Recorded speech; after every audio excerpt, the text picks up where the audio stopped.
औज़ुबिल्लाहिमिनश्शैतानिर्रजीम बिस्मिल्लाहिर्रहमानिर्रहीम। अस्सलाम वालेकुम। उम्मीद करता हूँ तमाम दोस्त भाई बुजुर्ग नौजवान खैरियत से होंगे। दोस्तों, आज की इस वीडियो में मैं आपको बताऊंगा कि ज़ीशान नाम का मतलब क्या है, इनका लकी नंबर, लकी दिन और लकी पत्थर कौन सा है। दोस्तों, वीडियो स्टार्ट करने से पहले तमाम दोस्तों से गुजारिश है कि इस वीडियो को लाइक करें, शेयर करें और इस चैनल को सब्सक्राइब करें ताकि हमारी हर नई आने वाली वीडियो आप तक आसानी पहुंच सके। दोस्तों, वीडियो स्टार्ट करते हैं कि ज़ीशान एक इस्लामी नाम है जो कि बहुत प्यारा और बहुत मुनफरिद, बहुत खूबसूरत और बहुत डिसेंट नाम है। दोस्तों, ज़ीशान नाम का शुमार लड़कों के बेहतरीन नामों में किया जाता है। दोस्तों, ज़ीशान नाम मखसूस लड़कों के लिए ही है। दोस्तों, ज़ीशान नाम की इब्तिदाई तारीख फारसी जुबान से निकलती है और ये फारसी जुबान का लफ्ज है। दोस्तों, ज़ीशान नाम का मतलब है बुलंद मर्तबे वाला।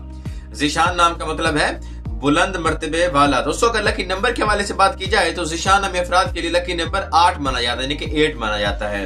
दोस्तों, अगर लकी दिन के हवाले से बात की जाए, ज़ीशान नामी अफराद के लिए लकी दिन में सोमवार और जुमेरात शामिल हैं। दोस्तों, अगर लकी पत्थर के हवाले से बात की जाए तो ज़ीशान नामी अफराद के लिए बेहतरीन पत्थरों में, अच्छे पत्थरों में मरजान पत्थर शामिल है। और दोस्तों, अगर रंग के हवाले से बात की जाए तो ज़ीशान नामी अफराद के लिए बेहतरीन रंगों में पीला रंग और सफेद रंग शामिल है। और अगर लकी धात के हवाले से बात की जाए, ज़ीशान नामी अफराद के लिए बेहतरीन धातों में कांसी शामिल है। दोस्तों, ये थी ज़ीशान नाम की मुकम्मल मालूमात। अगर आप भी अपने नाम का मतलब जानना चाहते हैं तो हमारे कमेंट सेक्शन में अपना नाम ऐड करें। शुक्रिया।